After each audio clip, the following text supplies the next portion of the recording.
Caros irmãos, irmãos em Cristo, muito boa noite a todos. Hoje, mais uma vez, eu tenho a imensa alegria e gratidão de estar aqui neste templo de amor e de luz, onde compartilhamos ensinamentos, onde compartilhamos experiências, onde continuamos caminhando em direção ao Pai da vida. Conta-se que um velho árabe, analfabeto, orava com tanto fervor e com tanto carinho todas as noites, que um dia o rico chefe de uma grande caravana chamou a sua presença e perguntou-lhe: por que oras com tanta fé? Como é que sabes que Deus existe, se nem ao menos sabe ler? O velho crente respondeu: grande Senhor, aqueles sinais que nós temos, eu conheço a existência do Pai Celestial pelos sinais dele. Como assim? Perguntou o chefe, admirado, intrigado. Aí o humilde servo falou: quando o senhor recebe uma carta de uma pessoa ausente, como é que reconhece quem escreveu a carta? Ué, pela letra. E quando o senhor recebe uma joia, essas joias que o senhor compra, né, da caravana, como é que o senhor se informa sobre o autor da joia?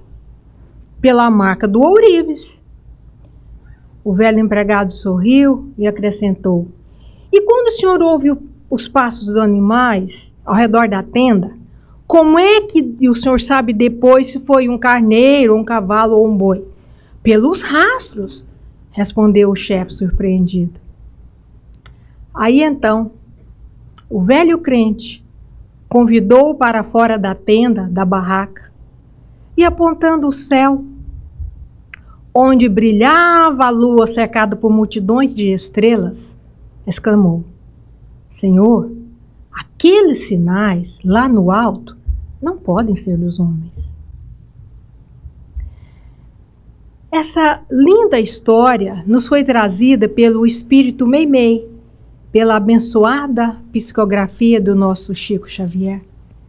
E ela nos faz refletir muito. E é por isso que eu quis iniciar os estudos da noite com essa história. Há muitas moradas na casa de meu pai. Já nos disse Jesus há 2000 anos atrás. Só que naqueles tempos, nós não tínhamos a menor condição, a menor capacidade cognitiva, mental, intelectual, para entender os ensinos de Jesus, para compreender a profundidade, o alcance do que ele nos queria dizer. E somente muitos séculos depois, principalmente com o advento do Consolador prometido por Jesus, a nossa doutrina espírita, é que tivemos acesso a compreender as instruções de Jesus e muitas outras que nos foram trazidas pelo Espírito da Verdade. E aí, quando veio o Livro dos Espíritos, que ele foi publicado inicialmente em abril de 1857, em Paris, pela primeira vez, o que foi que nós tivemos as primeiras informações? Mas essa informação aqui, sobre as muitas moradas na casa de meu pai, nos foi explicada com detalhes no Evangelho segundo o Espiritismo, que foi publicado em 1864, também em Paris, quando nós aprendemos com os espíritos superiores que quando Jesus disse a casa de meu pai, ele estava se referindo ao universo. E na verdade hoje já se fala em multiversos, mas Jesus estava falando ao universo, que é a casa do Pai. E as muitas moradas são os orbes que circulam pelo espaço infinito, que oferecem abrigo aos espíritos reencarnados em locais apropriados ao nível evolutivo de cada um.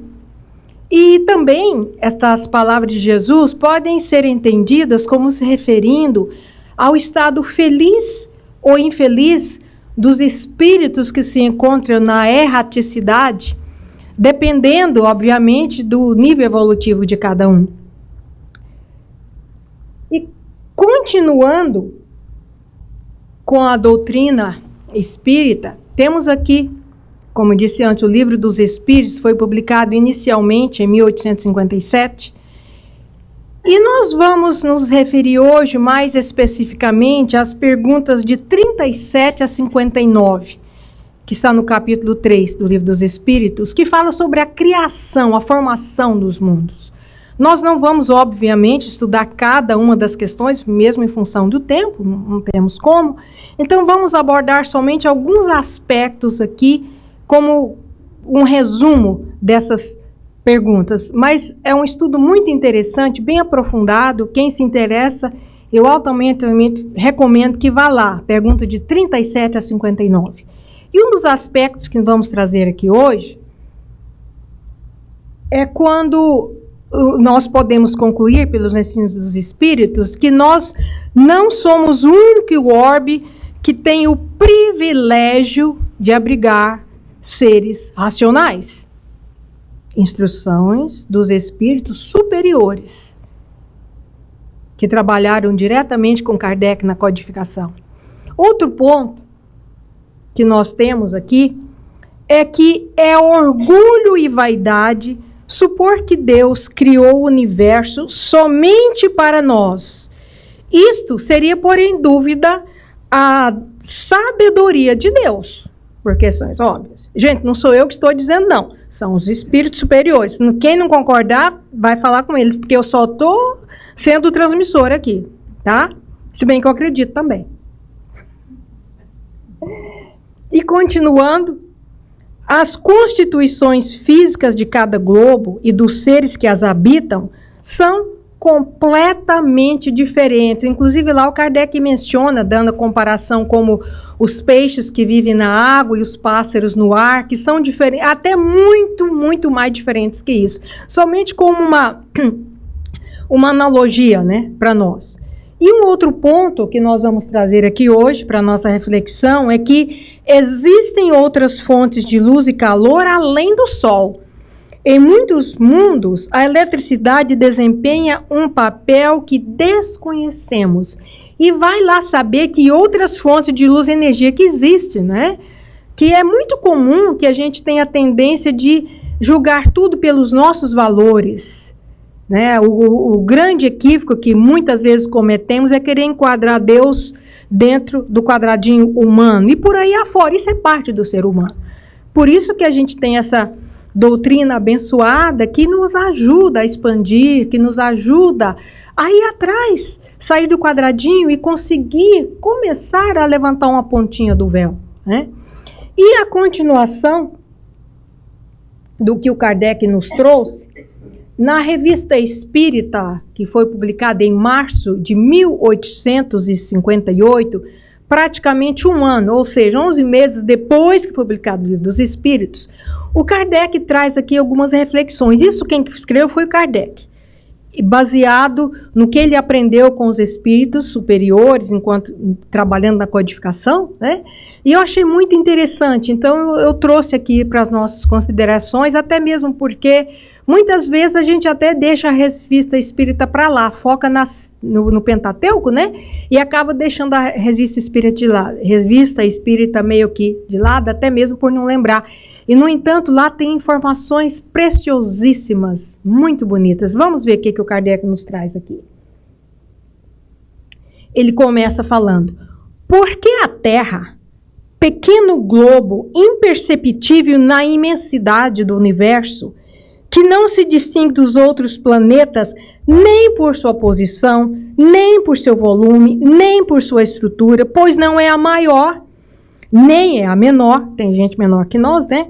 Nem está no centro, nem nos extremos, porque, dizia Kardec, entre tantas outras, seria ela a única residência de seres racionais e pensantes. Ou seja, Deus não tem mais o que fazer? Vai criar tudo isso só para nós aqui? E ele continua. Que homem sensato poderia pensar que esses milhões de astros que brilham sobre as nossas cabeças foram feitos para recrear os nossos olhos? Qual seria, então, a utilidade desses milhões de globos invisíveis a olho nu e que não servem nem mesmo para nos iluminar, porque a gente vê de longe, não ilumina nada? Não seria orgulho e impiedade pensar que assim fosse? Aqueles a quem pouco importa a piedade, diremos que não tem lógica. Eu não acredito em nada, mas na lógica você deve acreditar, né? Raciocina, pensa. E a última parte que eu quero trazer aqui, das considerações do Kardec, na Revista Espírita, é: chegamos, pois, por um simples raciocínio que muitos outros fizeram antes de nós, a concluir pela pluralidade dos mundos. Tal raciocínio acha-se confirmado pela revelação dos Espíritos. Nós sabemos que o Kardec, pedagogo, estudou com Pestalozzi, pesquisador por excelência, ele ia a fundo, ele pesquisava. É assim, por quê? Perguntava, né? Às vezes até levava algum dos espíritos superiores, mas ele não desistia, tá ali, ó. Ele quer saber, ele quer ter provas. Então, com certeza, o Kardec não iria dizer isso assim, sem pensar. Para ele chegar a fazer essa publicação, essas afirmações, ele com certeza teve muito estudo, teve muita pesquisa para que ele pudesse afirmar com tanta precisão tudo isso. Nós citamos simplesmente algumas passagens aqui da codificação kardeciana, tem muito mais coisas, poderíamos ver na Gênese, mesmo mais informações no Livro dos Espíritos, no Evangelho, mas por questão de tempo trouxemos somente alguns pontos. E aqui nós vamos trazer em foco agora esse livro, Evolução em Dois Mundos, que foi psicografado por Chico Xavier e Valdo Vieira. E temos aqui as informações nos trazidas pelo espírito André Luiz. Olha aí, julho de 1958. Né? Então, não está tão longe assim comparado com a codificação kardeciana. E aí, eu acho isso aqui muito interessante. Olha como ele começa dizendo: para idearmos de algum modo a grandeza inconcebível da criação, comparemos a nossa galáxia a uma grande cidade, perdida entre incontáveis grandes cidades de um país cuja extensão não conseguimos prever. Gente, olha o que é que o André Luiz está falando. Vamos comparar a nossa galáxia, que é a Via Láctea, a uma grande cidade interestelar. A Via Láctea é uma cidade, só isso que ele está falando, que está dentro de um país tão grande, mas tão grande que a gente não tem nem noção do tamanho que é esse país, que é o universo. Nós não temos condição de dimensionar nas nossas cabeças de terráqueos, nós não temos condição de dimensionar o universo. Então, o André Luiz está dizendo que a Via Láctea é uma cidade. E dentro deste país que nós não temos condição de nem imaginar, existem inúmeras outras cidades. Cada um desses pontinhos luminosos que vemos aqui é uma galáxia. Isso aqui é uma imagenzinha pequena. Isso, André Luiz, ele falou isso para a gente em 1958, mas hoje já foram provadas pesquisas científicas que existem os multiversos. Bom, ele continua, vai ficando cada vez mais interessante. Ele fala: tomando o Sol e os mundos nossos vizinhos como apartamentos de nosso edifício, reconheceremos que em derredor repontam-se outros edifícios em todas as direções. Vamos entender isso aqui. A nossa cidade é a Via Láctea. Nós estamos ali, ó, onde está? Nós estamos aqui, you are here. Naquele cantinho lá está o nosso edifício. Certo? Vamos focar aqui na nossa cidade interestelar. Existem pesquisas científicas provando que existem 600 bilhões de sóis na nossa Via Láctea. Desses 600 bilhões de sóis, 60% são do tamanho aproximado do nosso Sol. Ou seja, o nosso Sol tem nada de especial. Ele é simplesmente um dentro dos 60% dos 60 bilhões. Tá? E existem outros 40% de outras estrelas, de outros sóis, que têm uma grandiosidade que não vamos nem pensar por enquanto, porque senão a gente pira. Continuando o raciocínio do André Luiz, ele diz: assestando instrumentos de longo alcance de nossa sala de estudo, perceberemos que nossa casa não é a mais humilde, a gente já andou um pouquinho, mas que inúmeras outras lhe superam as expressões de magnitude e beleza. Tem muita coisa além do que a gente está vendo aqui agora. Então, o que o André Luiz está falando? Está falando que o sistema solar é um prédio. Um prédio de 8 andares. Cada andar é um planeta. Significa que nós moramos no qual andar? No terceiro andar, né? Planeta Terra. Certo? Tá aí, ó. 8, porque alguns o Plutão não está aí, porque atualmente ele não é considerado planeta, né? Teve a época que foi considerado, depois não foi, depois é, no momento não é. Amanhã eu já não sei se eles vão botar ele na categoria de planeta de novo. É, porque aí a gente ficava com 9 andares, mas por enquanto, oficialmente, nós temos 8 andares no nosso prédio. Agora, vamos continuar.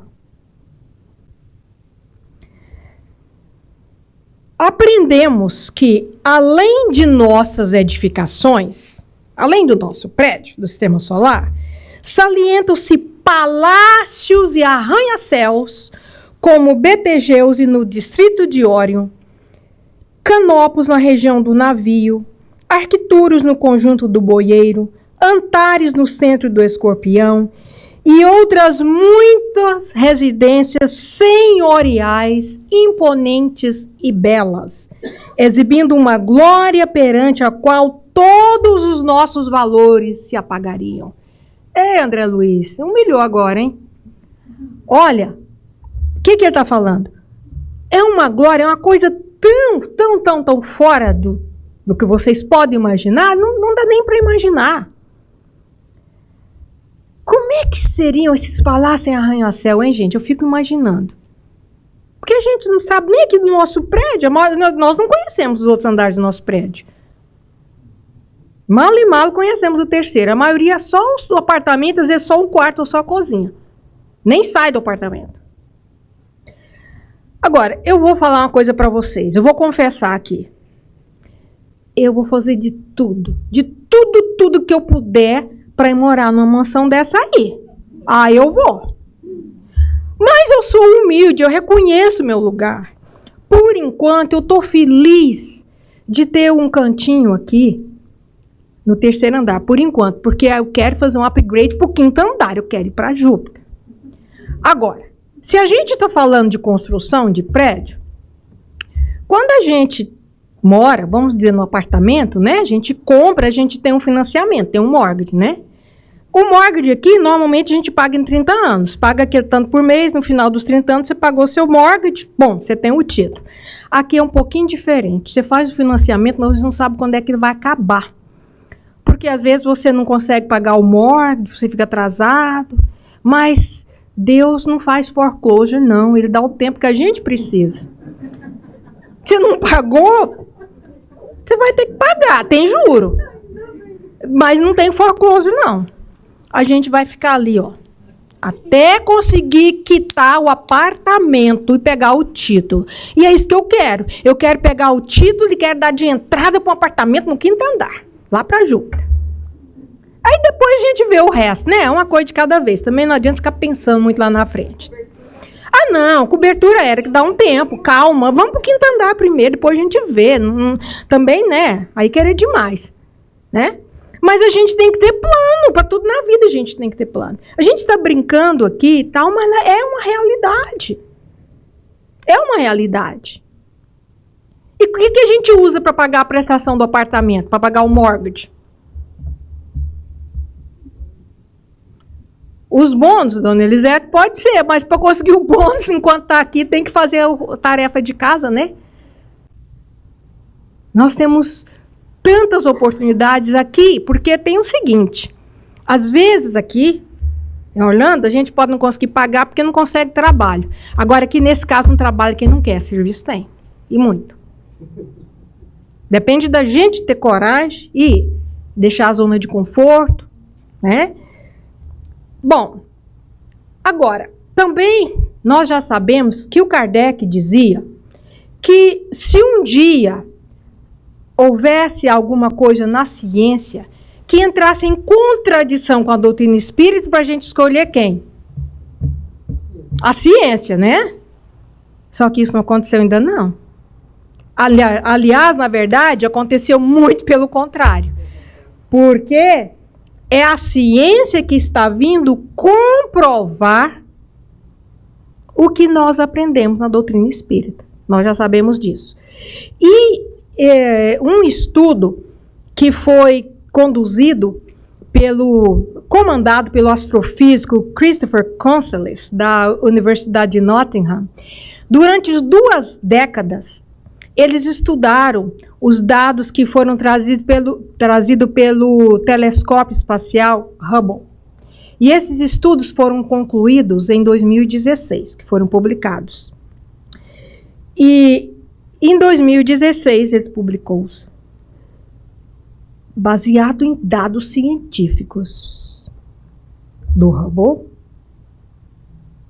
Existem, sabe quantas galáxias no universo conhecido?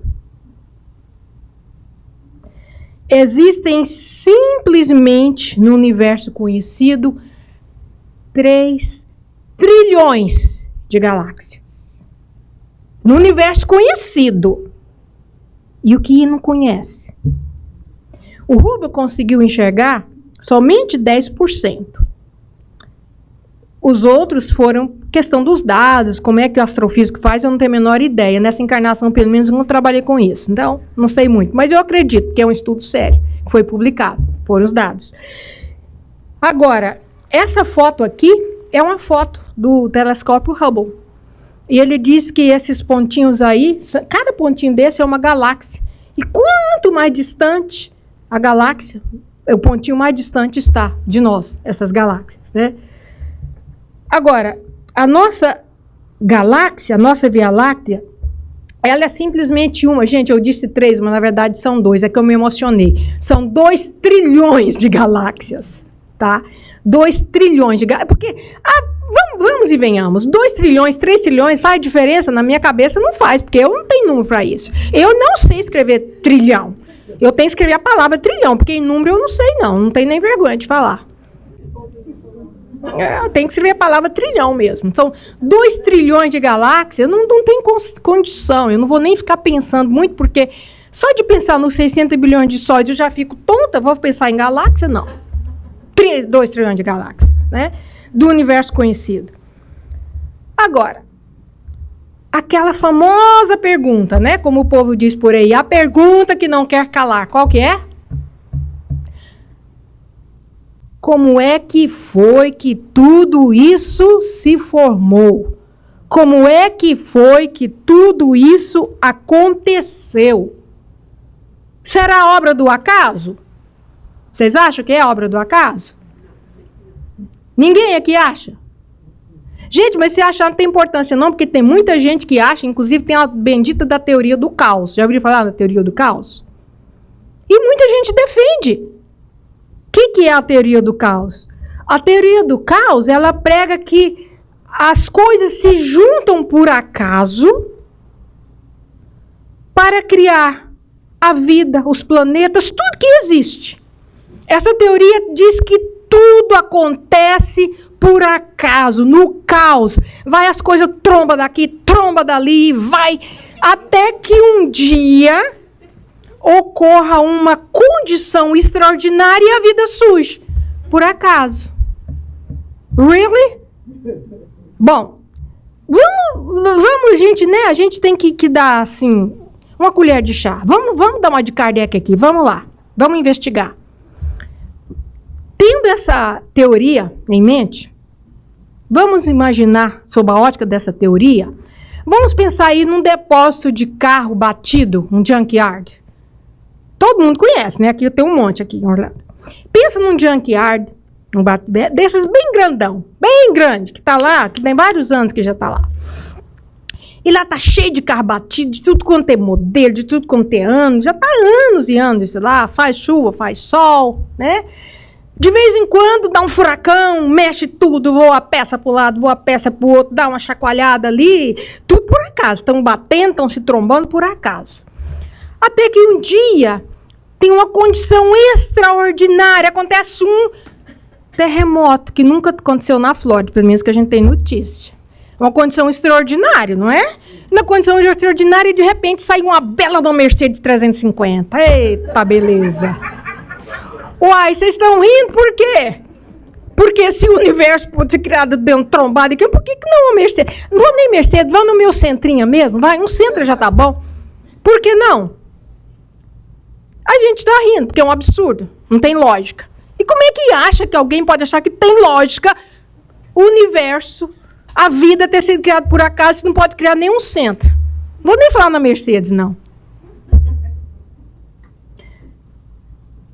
Gente, se não por mais nada, por simples questão de lógica, nós temos que admitir que existe uma inteligência superior, que existe uma energia superior, que existe uma inteligência infinitamente superior à inteligência dos humanos que habitam o planeta Terra.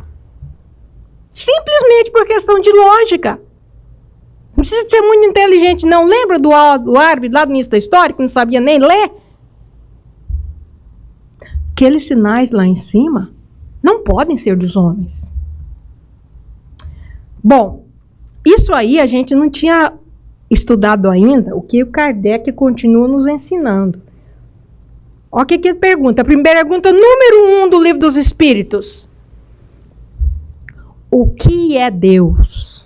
E ele não perguntou quem, não. Ele perguntou o que. O que é Deus? Deus é a inteligência suprema, causa primeira de todas as coisas. Eu sei que está claro, mas vamos ser um pouco redundante aqui. Que ele está dizendo que Deus é a inteligência suprema. Se é supremo, não tem nada acima dele. Tem, porque se tivesse, não seria supremo. Então, o supremo é o do topo, do topo, do topo. Por cima de tudo. Não tem nada mais poderoso, mais inteligente, mais amoroso, mais tudo do que Deus. E ele é a causa primeira. A causa primeira, a causa primeva, a causa inicial. Ele que deu início a tudo. Tá claro? Claro.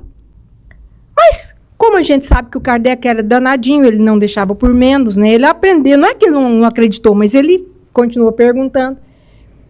Aí aqui, ó, na pergunta 37, no Livro dos Espíritos, o que ele pergunta? O universo foi criado ou existe de toda a eternidade como Deus? Uai, aí que os Espíritos respondem para ele. Sem dúvida o universo não pôde fazer-se a si mesmo. E se existisse como Deus, de toda a eternidade, não poderia ser obra de Deus. Muito simples.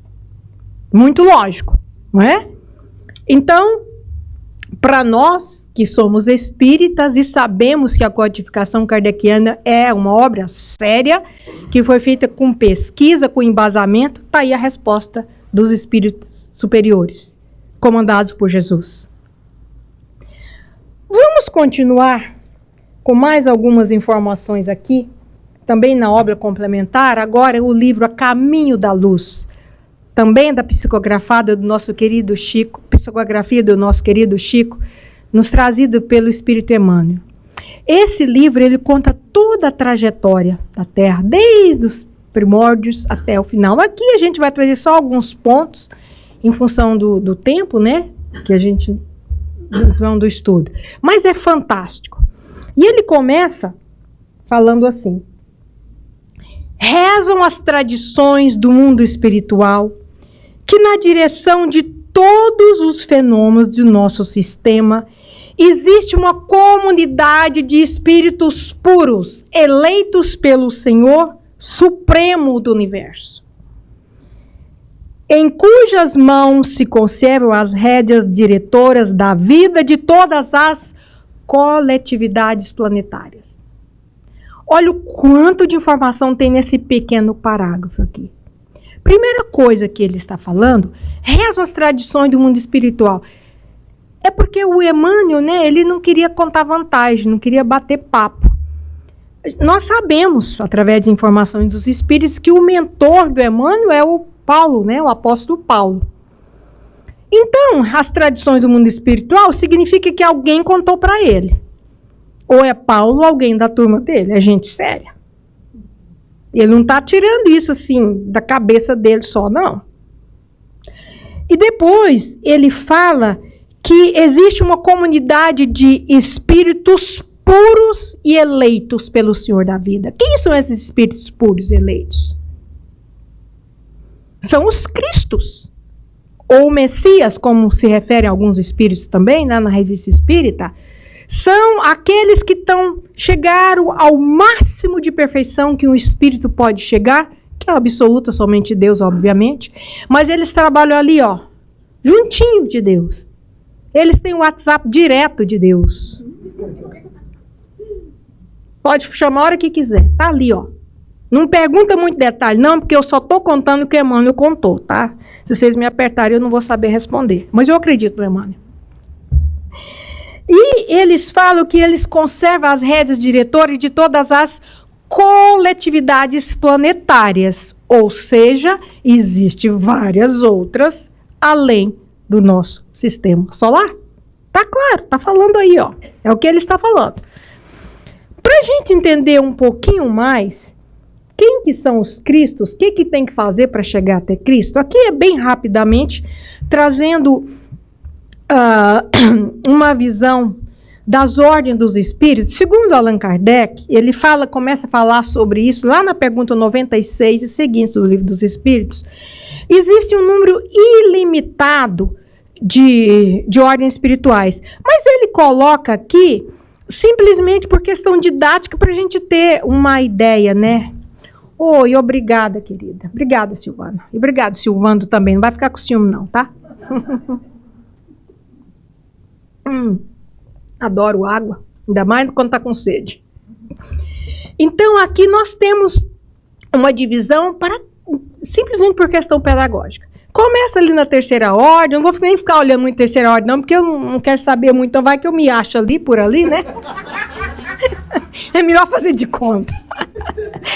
Aí depois passa lá para os espíritos bons da segunda ordem e chega em espírito puro. Espírito puro tem a sua própria classe única, não precisa mais reencarnar. Muitos reencarnam porque querem missão de ajuda, né? Bem, e aí, acho que, bom, aí chegou o espírito puro, já é Cristo?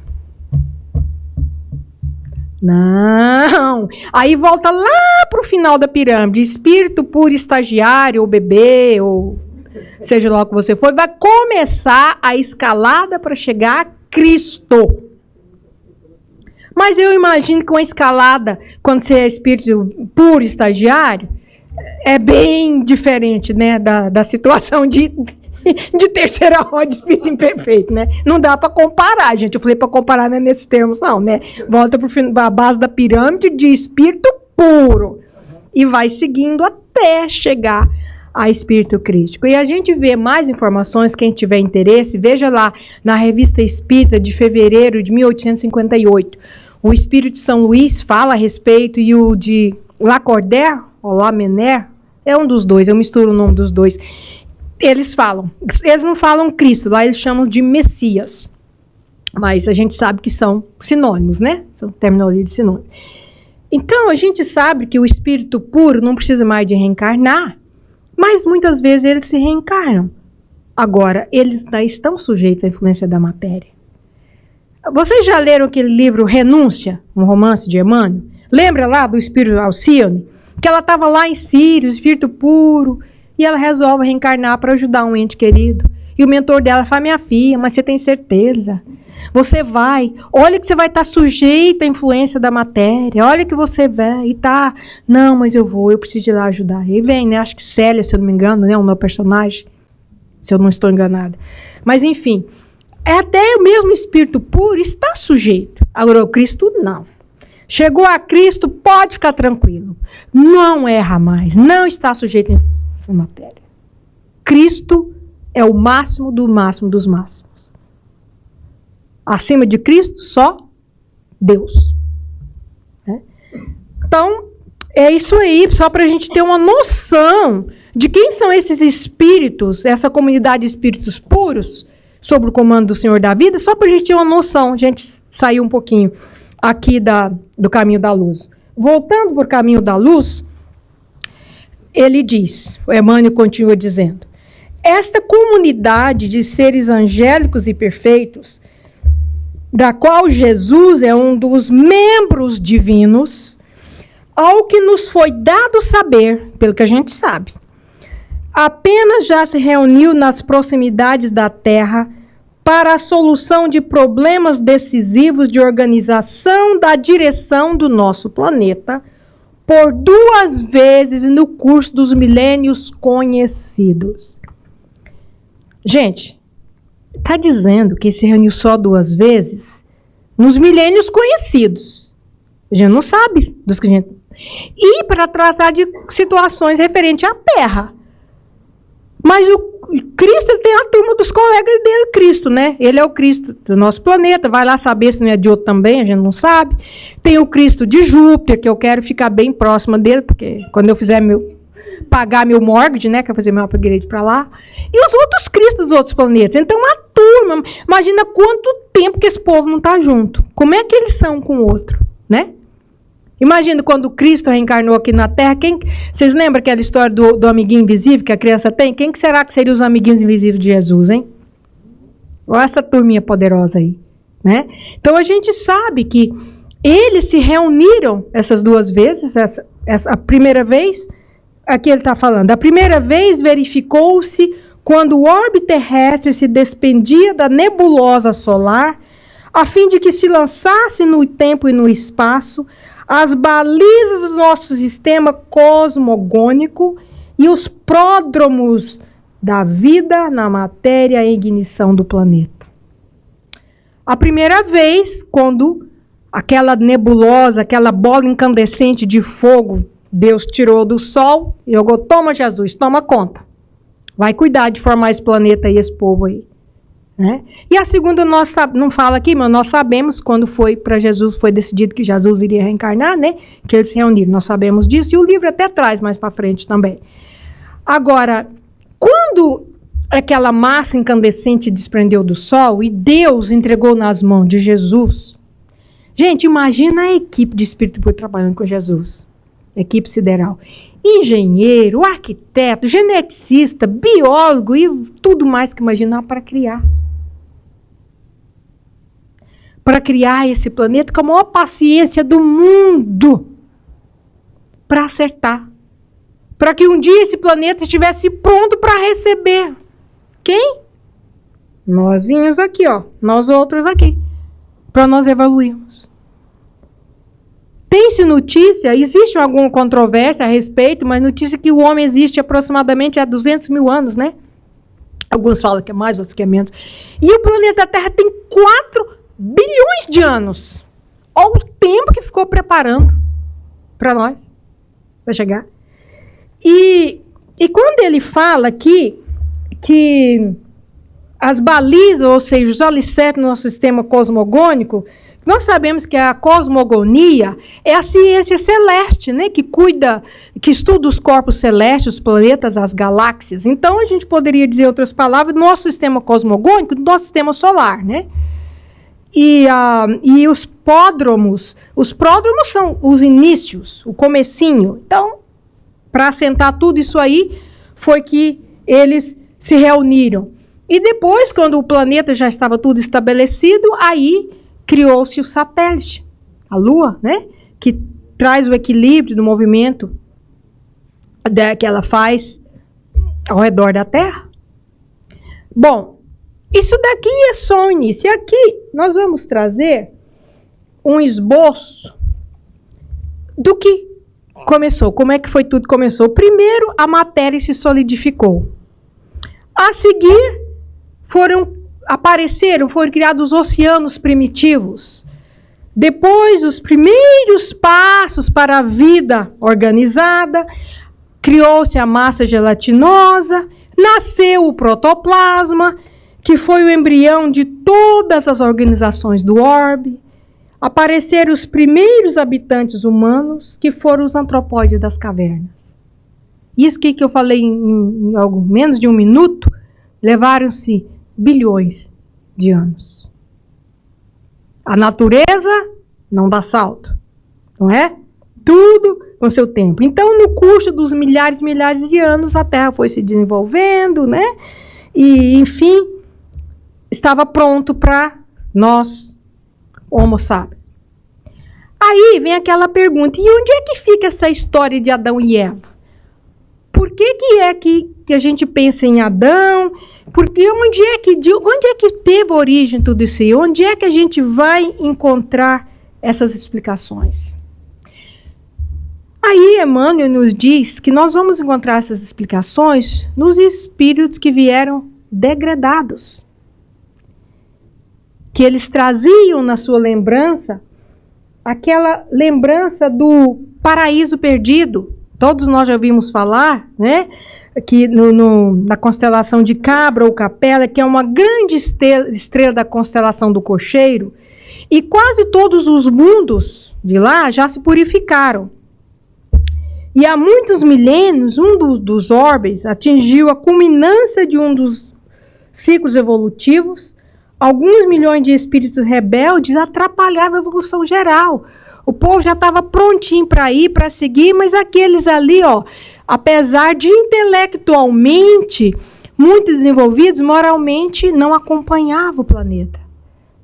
Qualquer semelhança é mera coincidência. Então, nós já vimos acontecer antes. Temos um exemplo aqui, ó, em 1938, nós já tínhamos essa informação que o Emmanuel nos trouxe, né? Então, o que aconteceram com esses espíritos degradados? Nós já sabemos disso. Vieram para o planeta primitivo, do tempo dos homens das cavernas. Imagina, eles acostumados com aqueles corpos sofisticados e tudo, encarnar naqueles corpos que para ele é igual de um primata. Daí, uma das teorias que o Emmanuel também fala aqui no livro, que às vezes muitos deles acham que evolui-se, que você evolui para reencarnar como animal, é essas lembranças que a gente tem. A gente fica lá neles, será que eles não é nós, não? E em nós? Onde é que nós fica nessa história? Então, aí, o que aconteceu? Eles vieram, né, para cá, e reuniu-se, obviamente, a comunidade de espíritos. Imagina, né? O Jesus e os amigos Cristo dele devem ter pensado, bom, esse povo não pode ficar aqui. Eles estão atrapalhando a evolução. Onde será que tem a Terra? Quem é o Cristo da Terra? Jesus, vamos falar com Jesus. Jesus, nós estamos com essa turminha rebelde aqui, não sabemos mais o que fazer. Você cuida deles para nós? O que Jesus disse? Pode vir. Nenhuma das ovelhas da casa do meu pai se perderá. Vem, pode vir. E aí, as grandes comunidades espirituais, os cristos eleitos pelo Senhor Supremo do Universo, decidiram enviar para a longínqua Terra esses espíritos rebeldes. E na Terra, através da dor e dos trabalhos penosos, iriam adquirir os valores morais, ao mesmo tempo em que iriam auxiliar no progresso de seus irmãos, que estavam iniciando a jornada. Só que como, imagina, esses espíritos saindo do mundo evoluído, superior, e ter que encarnar no planeta primitivo, imagina a situação. E é uma passagem sem volta, pelo menos não volta não tão rápida, né? Porque daqui lá, viajando à velocidade da luz, leva 42 anos com a tecnologia espacial que nós temos hoje. Então, voltar era só depois de fazer a tarefa de casa, né? E aí, o que acontece? Jesus recebeu aquela turba de seres sofredores e infelizes. Eles reencarnaram na Terra e estabeleceram fatores definitivos na história etnológica dos seres humanos.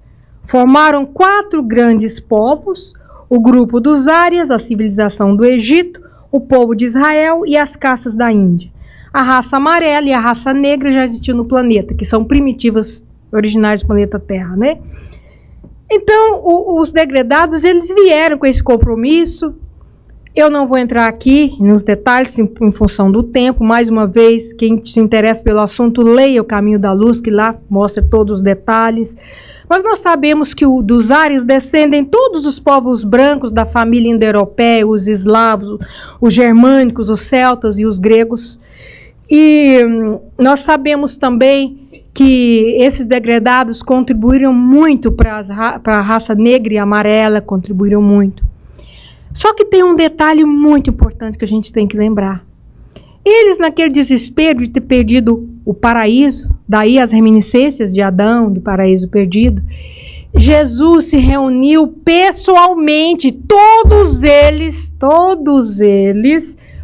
ouvimos as palavras de Jesus, prometendo que ia cuidar, que ia amparar, e que eventualmente viria para conversar, que não ia deixar ninguém na mão, que ia cuidar de todo mundo. E Jesus mandou emissários. Por que é que muitos milênios antes da chegada de Jesus já existiam as epopeias falando da vinda do Messias? É a promessa de Jesus. Ele estava enviando seus missionários, né? E então Jesus cumpriu a promessa. Mandou os missionários, os emissários dele, os profetas, ao longo dos milênios. E finalmente o Cristo Jesus veio. Há 2000 anos atrás, ele veio pessoalmente ao nosso orbe cumprir a palavra que ele deu. E nos legou o seu reino de amor e de luz.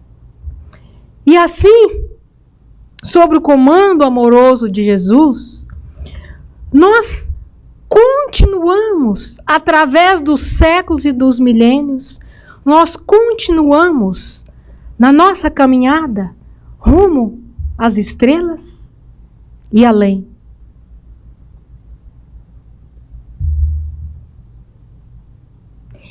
E eis que ele chega de mansinho, haja sol, faça frio ou tempestade. Veste o manto do amor e da verdade e percorre o silêncio do caminho. Vem ao nosso amargoso torvelinho, traz as sombras da vida à claridade. E os próprios sofrimentos da impiedade são as bênçãos de luz do seu carinho. Como o sol que dá a vida sem alarde. Vem o Senhor que nunca chega tarde e protege a miséria mais sombria. Ele chega e o amor se perpetua. E é por isso que o homem continua ressurgindo da treva a cada dia. Muita paz, meus irmãos.